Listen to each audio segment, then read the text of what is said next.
po si Nomi. Ako naman si Doms. And we are Connecting Hearts, sharing stories, and celebrating Pinoy Pride in Shanghai. Dito lang yan sa 86.9 LSFM.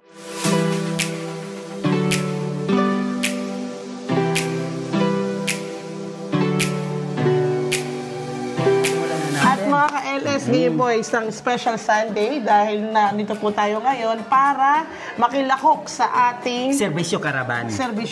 At dito po makikita niyo sa video na to ang ating mga agencies. Agencies na lang. Yeah, depende na sa Tagalog. Comment down below kung anong Tagalog sa agencies. Ahensya ng Pilipinas. At isa dyan ang mga SSS, Pag-IVEGS, OWA, DMW, Department of Migrant Workers. Akala mo yung kotse. DMW yun. At saka yung national ID. Yes, bakit diba? ganun? Siyempre nga. At saka yung land na may bank. Land bank. Kaya halika na po, samahan nyo kami. Ano ba? Meron pa yun. Consular. Yung consular ID natin. Consular. Tsaka maganda po talaga to dahil marami po tayong makikita at matututunan, malalaman sa ating pong mga, mula po sa mga kawani. Yun yung gusto ko sabihin. Kawani ng ating gobyerno. Yes, kawani ng ating gobyerno. At sa ating mismong Consul General. Yes. Diba? At saka nakapanayam natin. Nakapanayam natin yung mga iba-ibang mga tao sa likod ng Serbisyo Karaban. Yun. Ang nakakatindig ng balahibo. Parang nakakatindig ng balahibo. Kaya, halika na po. Samahan nyo kami. Tara na.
Live sa Philippine Consulate General here in Shanghai para sa ating Serbisyo Karaban. Project po siya ng consulate natin ng bagong sa pangunguna ng ating bagong Consul General. Tapos dinisseminate niya po sa mga groups, sa mga Filipino groups para po mapagbigyang alam sa mga different organizations. Tapos sa different cities na din po. Masaya sila kasi at least yung mga kababayan natin hindi pa nakauwi na at least mas madali daw nila nakukuha yung mga kailangan nila. Tapos at least yung kung uuwi man sila, mas-spend nila yun for their families na yung time nila instead of going to those agencies. Thank you very much, Teacher Sherry. Yes. Ilang taon ka na po if you don't mind here? Secret, I hide it. Nagtatrabaho. 10 years. 10 years. Ano po yung experience niyo po dito Very ngayon? nice, very good, Ano very po yung good, very useful sa mga Philippine community in not only in Shanghai but also nearby provinces. Talagang very helpful sa lahat. Anong serbisyo po nakuha niyo today? Today, nakuha ko yung sa consular ID, nakakuha ako. Tapos, yung kanina may mga question ako about dun sa national ID na very helpful, na kailangan pala, na pagtanungan ko na kung paano use ang national ID. Kasi may mga private na company na ipakita mo yung national ID mo, manghihingi pa sila ng ibang ID. So, hindi pala yun. May mga process na may barcode doon na kailangan sabihin mo sa kanila, scan mo sa kanila, doon na yung mga information natin na hindi na kailangan ng ibang ID. Yes. So, yun ang nakuha ko. Very helpful talaga siya. Tapos, may concern din ako sa OWA, about dun sa visa, at saka OAC. Nasagot naman. Very helpful yung pagpunta dito ng mga government agencies. Would you like po ba na magkaroon ulit ang part 2 ito? Of course. Kasi minsan, mukhang kulang pa talaga yung oras. Ayan. So, I've been working here in International School of Shanghai, and I'm teaching secondary math. Ooh. But I'm so glad to be part of this caravan event.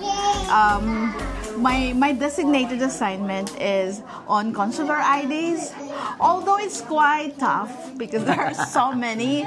But, the joy that you have experienced, it is totally ended up with a very good result. You have a lot of acquaintances, a lot of personalities that you could meet up. But, the most important thing is you can see how the community collaborates and work and helping each other and supporting in some ways. Would you like this Serbisyo Caravan ba mangyari ulit? That would be, the one that I'm aspiring as well. Because for sure, a lot of people were not given the chance to be part of this event because probably on their schedules. So I hope looking forward for after 6 months if there will be another caravan, and that will be a great news probably for everybody. I came here 1996, October 15. Tagal na. So, wala pang consulate dati dito sa Beijing. My experience here in Shanghai is very amazing. Sana po magkaroon pa ng yearly caravan para ma-servisyohan kami ng mga OFW dito sa Shanghai, China, and other provinces. Yung po nalaman na may Serbisyo Caravan dito ngayon? Na-forward po sa amin ni Miss Michelle Chopi, yung naging Philcom siya president. So, yung Philcom siya po, yun ang unang Filipino community dito sa Shanghai nung dumating ako dito ng 1996, October 15. So, sila ang mga una kong mga nakilala, sila Michelle Chopi. Kuya Ray, ano naman yung mga serbisyo na nakuha mo today? OWA, e-card. E-card. Tapos yung na-update yung pag-ibig. Pag-ibig, tapos SSS, saka yung nakapag-apply sa land bank.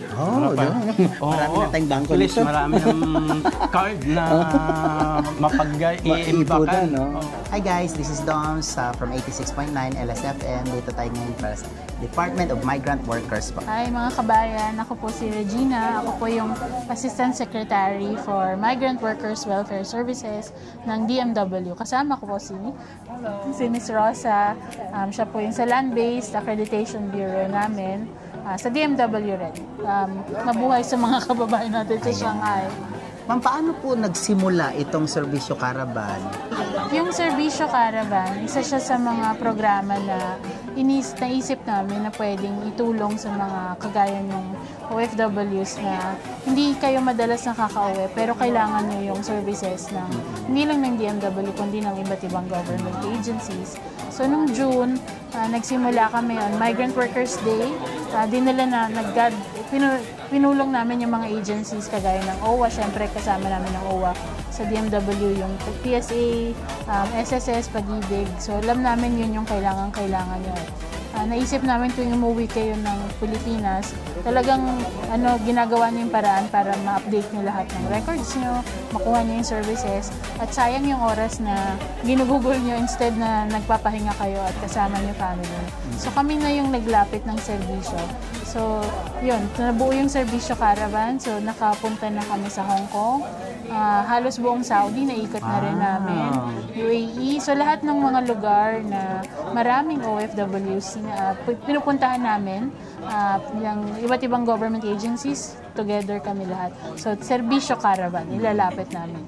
Dito naman sa Shanghai, yung ating bagong Conjen, no, si Conjen Maika, sumulat siya sa amin actually. So, galing si Conjen kasi in her previous career, services, nagtrabaho rin siya sa Cambodia.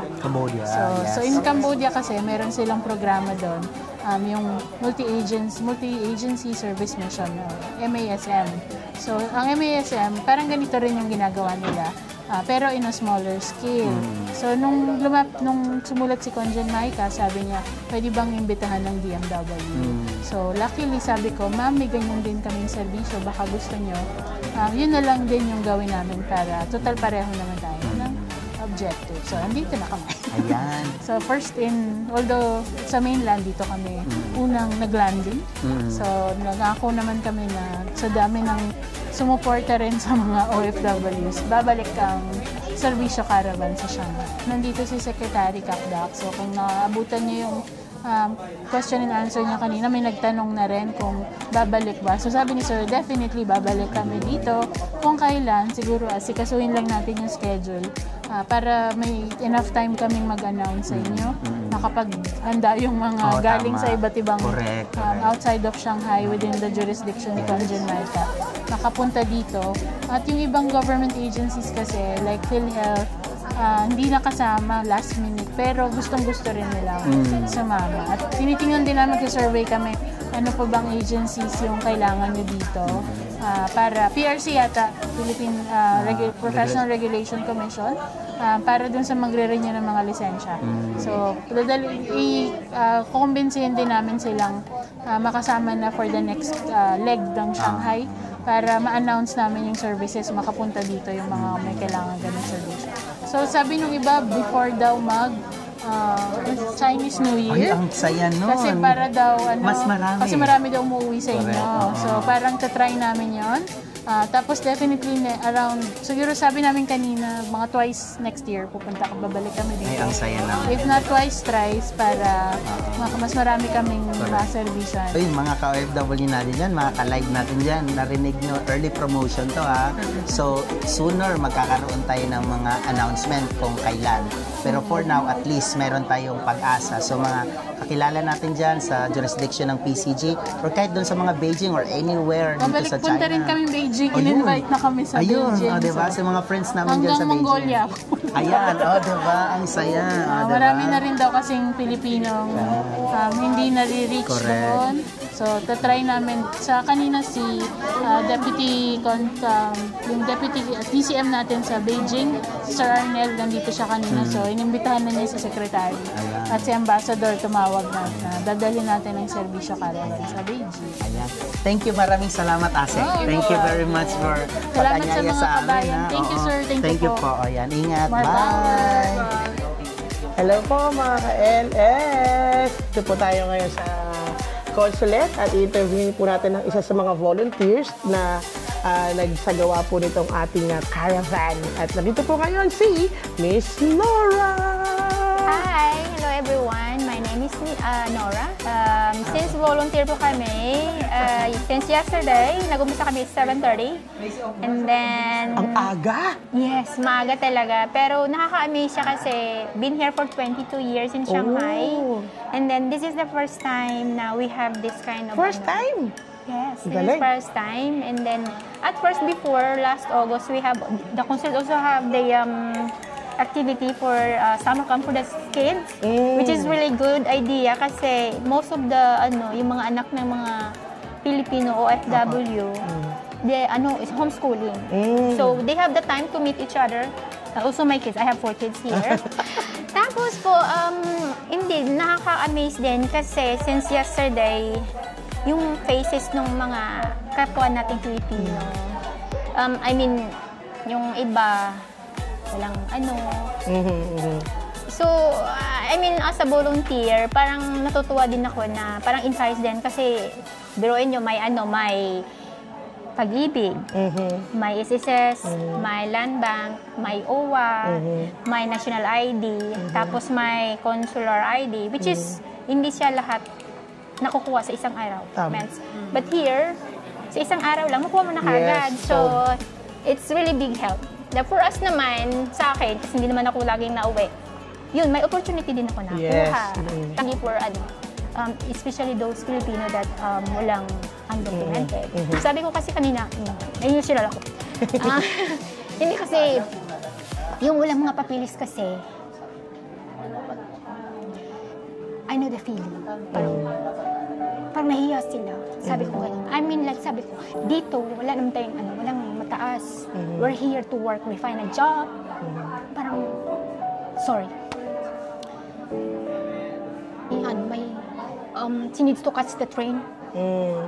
Sabi niya, kailangan bang, umabot siya. Sabi ko, just try your best. Sabi ko, dito ka na. And then, sabi niya, kung pwede ba daw, parang wala kasi silang documents and wala pang wifi. Then I use my own wifi. And yun, natuwa naman ako, sabi niya, thank you. Sabi ko, dito, walang mataas. Kasi we're here to find job. The whole thing is amazing, great experience as a volunteer. And yeah. And thank you din po. Maraming salamat. Kasi dahil so emotional with the kasi yung feelings. Tsaka syempre sa mga volunteer na kagaya nyo, kaya nga volunteer, di ba? I mean, kasi thank you so much. Parang nakakatuwa din na basta nakakatuwa siya. It's really, sana may project pa na mas marami. Yes. Thank you so much for watching. Please follow their page. Yes. Thank you. Thank you. You're welcome. Hello po mga ka-LS. At nandito po tayo ngayon. Kakausap tayo ng isang mga taga-bangko. Gusto niyo yan. Sir, pasok! Hi, magandang hapon po sa ating lahat. Ako nga po pala si Nicky Biscocho from Land Bank of the Philippines, remittance analyst po. Ayan, at magandang experience po natin dito sa Shanghai. First time ko pong nakarating dito at talaga namang mainit ang pagtanggap ng atin po mga OFW, lalong-lalo na sa produkto po ni Land Bank of the Philippines na tinatawag po nating Land Bank Go Bayani. Po. Wala po siyang initial deposit, wala po siyang maintaining balance. Ma-open po ito ng ating mga OFW gamit lamang ay po mga mobile devices. Po, yung mga OFW natin na hindi nakakauwi ng Pilipinas, wala na pong problema. Makakapag-open ng madalian gamit lamang po ang kanila po mga cellphone. Po. At talagang nagpapasalamat ako sa mga OFW po dito po sa ating consulate para na ma-introduce yung ating pong products and services. Po. Ayan. At thank you so much din po dahil nabigyan ng pagkakataon yung mga kababayan natin na magkaroon ng bangko. Yes po. Diba? Kahit na zero balance pa yun, pero magkakaroon yun for sure. Yes po. At kagaya po ninyo at aming kliyente nakapag-open. Diba? Mabilis lamang, di ba? Mabilis. Ayan. Kaya yung link niyo po ay isi-share din namin siya sa aming YouTube channel para mas marami pa mga kababayan natin ang matulungan. Ayan. Thank you so much. Thank you so much. Thank you. Kasama ako. Thank you. Magandang gabi po sa inyo lahat. So, ako po si Mr. Jerry Dulutan from the Philippine Statistics Authority po. Kasama ko po si Ms. Allen Joy Carvajal po, also from PSA po. So, it's nice to be here po dito sa Shanghai po. Sir, actually po, yung yesterday, yung nung dumating kami dito nung last Friday, we do have a meeting together with Congen, and then we're very glad. Actually, yung kumbaga, kung natin, si Congen talaga yung may pasimuno nito. Actually, initiative, actually, it's a very good initiative na madala yung mga basic services ng mga 7 government agencies po dito, And then, through the coordination then with the DMW, yung Department of Migrant Workers po naman natin, kasi meron din tayong mga servisyo caravan sa iba't ibang country din po. Pangwalo na po ito, actually. Pangwalo na po ito. And then, it so happened po na si Congen nung dumating siya dito. So, yun yung tinanong niya kung nagkaroon na ba ng masong. Kasi sa dating assignment niya po doon sa Cambodia is doon nagconduct din, nagsimula din siya pa doon. So, it's a very good initiative and then opportunity as well for us, Actually, yung main purpose naman natin, maidala natin yung serbisyo ng government po natin direkta mismo sa doorstep ng mga kababayan po natin. And then it so happened na dito naman sa ibang bansa, na dito sa China, especially dito po sa Shanghai. Sir, kasi naririnig namin yung mga iba naming kakilala. Nagtatanong sila kung mayroon ba ditong mga second batch or part 2 ba or baka may mangyayaring ganito ulit in the future. Sana po, sana. No, pero ngayon hindi po natin masasabi. No, kasi hindi naman ito kung baga yung pagkakaroon nito, una, kailangan natin talaga ng lang budget, no? May sapat na pondo po. Kasi, kumbaga hindi po ito part ng regular program ng bawat ahensya. Special, kumbaga, is a initiative, no, coming from the different agencies man, collaboration ng iba't ibang ahensya po. So, hopefully po kasi, I know, kasi based din po sa mga feedback ng mga kababayan natin dito. Marami pa po tayong kababayan natin na hindi pa nakapunta po dito. So, 2 days po ito, pero I know na marami pa pong mga kababayan natin na nangangailangan din ng ganitong serbisyo, na opportunity din na maka-avail ng ganitong services naman po. Hopefully po sana, hindi lang natin masasabi kung ano within this year or sa susunod pang taon po, but hopefully magkaroon po, no? We know na needed talaga. Needed po talaga. Kasi very good experience, very great experience actually, no? Mararamdaman mo talaga yung happiness nung kaligayahan ng kababayan natin, and din siyempre yung parang ma-feel mo yung uhaw na serbisyo na hindi nila na feel, no, for a very long time. So first time na mag-conduct ito, and sa amin din, no, it's a great experience because we know kasi doon sa atin naman sa Pinas, no, yung national ID registration natin, for halimbawa, actually umiikot kami, pupunta kami door by door, house to house yun. Yung malalayong mga GIDA areas natin, naaabot namin yon. Yung mga island barangays, naaabot po namin yon. Pinupuntahan po namin doon. Pero yung mga kababayan naman natin dito sa ibang bansa, yun yung hindi pa natin napuntahan, at karamihan po doon na yung hindi matagal na nang hindi nakauwi. Wala na silang mga, kumbaga, yung mga serbisyo at saka mga programa ng gobyerno na gusto din nilang maramdaman, kasi yung mga OFW naman namin, ito yung mga bagong bayani po natin. Bagong bayani na kailangan ng serbisyo na mula sa ating gobyerno, siyempre, of course. Ayan. Thank you, sir. Thank you sa information, sir. Thank you. Thank you for the opportunity. Ayan. Thank you so much. Thank you. Okay, hello, hi, good evening. Ako po si Ryan Vincent Uy, Deputy Administrator ng OWA. Sir, kamusta naman po ang inyong experience dito po sa Shanghai? Masaya kasi marami po ang pumunta. Kahit na 2 araw lang kami, medyo marami po. Lalo na today, last day na po. Last day po. Sir, paano naman po yung mga Pilipino natin, yung kababayan natin, nagsasabi na hindi po nakarating ngayon? Magkakaroon po ba tayo ng mga future event kagaya po nito? I'm aware na sabi po ni SEC na magkakaroon pa po. So, antay na lang namin po yung schedule. Kasi attached agency po kami ng Department of Migrant Workers. Kaya kung nagsabi po ang DMW na magkakaroon po doon, ay rest assured ang OWA rin po ay kasama po. Ayan! Sir, kamusta naman po yung mga OFW dito sa Shanghai? Ano pong experience nyo? Masaya kasi sila lahat. Masayahin. Pansin nyo kanina, habang nag-print ng card, naglalawa ng mga tao. So, masaya naman po. Yeah. Sa susunod po ba, sir, kayo pa rin po yung possible na bumalik dito or ibang... Baka, hindi ko alam po. Depende po. So, ano po kayo ulit? Thank you so much po, Sir Ryan. Talagang natutuwa po kami lahat dito dahil first time po namin ito, and thank you so much po. Happy rin ako. Member ka na, no? Opo. Thank you po. Thank you. Thank you po. Sir, thank you, sir. Thank you.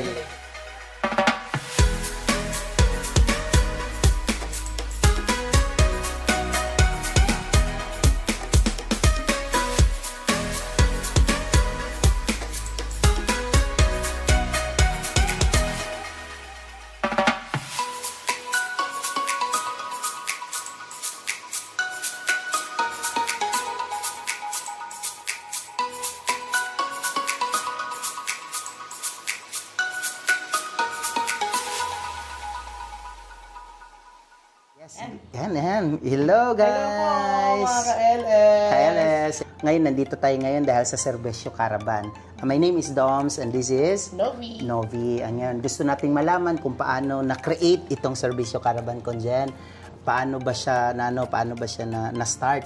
At saka, surely maraming mga future plans pa para dito sa Serbisyo Caravan po. If you can tell us po. Okay, so I was previously posted actually sa Cambodia, no, sa Philippine Embassy sa Cambodia. And we had the multi-agency service mission. Para siyang Serbisyo Caravan. So we did it when I was there 2014. Tapos hanggang 2020, I was there for 6 years. So we were initially once a year, tapos naging twice a year na yung MASM ang tawag namin, Multi-Agency Service Mission. Tapos, so when I came here, I saw the need for this kind of activity para matulungan yung mga kababayan natin. And and it just so happened na yung pala, yung Department of Migrant Workers, they have this similar project, yung ang tawag dito yan, Serbisyo Caravan. So pinagsama namin, nag-tie up kami. In the end, ano ba yung, whether it's MASM or Serbisyo Caravan, there's one word na common, di ba? Which is Serbisyo. Serbisyo, correct. So that's our one and only goal, to serve the Filipino people here in Shanghai and in the surrounding provinces. No? Kung ano yung future plans, well, we got the commitment of the Department of Migrant Workers to continue partnering with us. No? And hindi lang sa Shanghai, I think, kasi nakausap din ni Secretary Hans Kakdak. Andi dito si Secretary Hans Kakdak. Kanina, he was here for, I don't know, 9 hours. Wow, he was only, talagang he made it a point to meet with Philcom, and yun, and he did say na he has committed to continue it in China, so maybe not only in Shanghai but in other parts of China. So good news. Ayan. Thank you so much. Thank you, Conjen. Thank you very much. Napakaganda po talaga nitong nangyari na to. Oo, kasi grabe. first time po talaga siya. Overwhelming. Kasi ako po ay 18 years na dito sa Shanghai. And this is the first time na nangyari po ito. Yes. So, thank you so much po talaga. Kasi na-update yung pag-ibig na. Ayan, correct. Actually, nakaka-encourage na ipa-update. Meron nga actually nag-message sa akin, alam mo ba, Doms, kung hindi lang dahil sa explanation din kanina, hindi ako mag-update ng OWA ko. But because sa explanation kanina, sa dami ng benefits na hindi na-explain sa akin talaga thoroughly, because of that, I have to, and I even force some of my friends na dapat niyong i-update yung inyong OWA at saka other memberships. Lalo na ngayon, marami kaming friends talaga nag-activate ng kanilang SSS, nag-activate ng kanilang pag-ibig. Kasi parang nangyari, parang one-stop shop siya. Na parang punta ka lang doon, talagang direct na yung information. Kaya very, very nice talaga. Maganda din po siya na naging weekend po yung... definitely. Yes. At saka yun yung talagang plano namin, weekend, at saka yung malapit ng yung Golden Week, di ba? Para before the holidays, alam natin uuwi yung marami sa atin. So, hindi na sila, di ba, normally pag bakasyon, pupunta ka sa DMW or isa. Tapos na yung bakasyon. Di ba po? Naubos, oo. And so, kaya nga sabi nung, may narinig akong isang OFW kausap isang DMW, may isang OFW kausap yung tiga DMW. Sabi niya, nagpapasalamat nga siya dito. Sabi niya, it's like the agencies reaching out to the Filipino community. Yes. Hindi sila yung Philcom yung pumupunta, 'di ba? So talagang nung narinig ko 'yan, nga no. So I hope na makita ng mga kababayan natin 'yon, and they take advantage of the chance na nandito. Correct. At saka, syempre, from the word serbisyo, diba? Weekend. Nandito si Conjen, nandito ang the whole team. I mean, ito yung totoo. Serbisyo, diba? I mean, pwede naman lang sasabihin after work, diba? Pero pinaglaanan talaga nila yung weekend for this. And more to come, diba? And thank you, Conjen, for doing that. I mean, thank you po. Thank you so much po. Baka pagod na po kayo. Thank you, Conjen. Thank you. Pagod na po kayo. Thank you. Ayan. Bye. Bye, mga kababayan.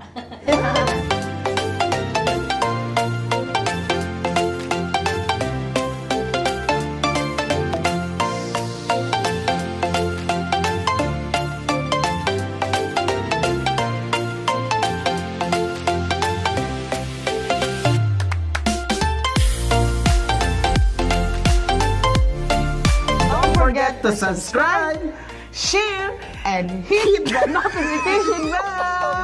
Ding, ding, ding, ding, ding, ding, ding. Wala pa yung like. Don't forget to like. Ikaw na nga Okay, mag-like. ako na nga lang, right? Ito na yung logo natin. Tayo na lang. Hello mga ka-LS, nandito po kami ngayon sa Philippine Consulate here in Shanghai. Sama ang lamba! Diba? Tapos na kami. Dahil, Hindi, ano ba ito yung connecting hearts? Hindi, yung connecting hearts. Sharing stories. I celebrate Pinoy Pride in Shanghai. And celebrate Pinoy Pride in Shanghai. And Okay. celebrate Pinoy Pride in I Shanghai. celebrate Pinoy Pride in Shanghai. Sige. gusto nyo kayo lahat. There you go. Don't forget to like, Share, subscribe, and hit the notification bell para updated kayo sa latest. ding ding ding ding ding ding ding ding ding ding ding ding ding ding ding. Okay na. Updated sa late. Hello mga ka-LS! Don't forget to like, Share, subscribe, and hit the notification bell. Dito lang sa 86.9 LS FM.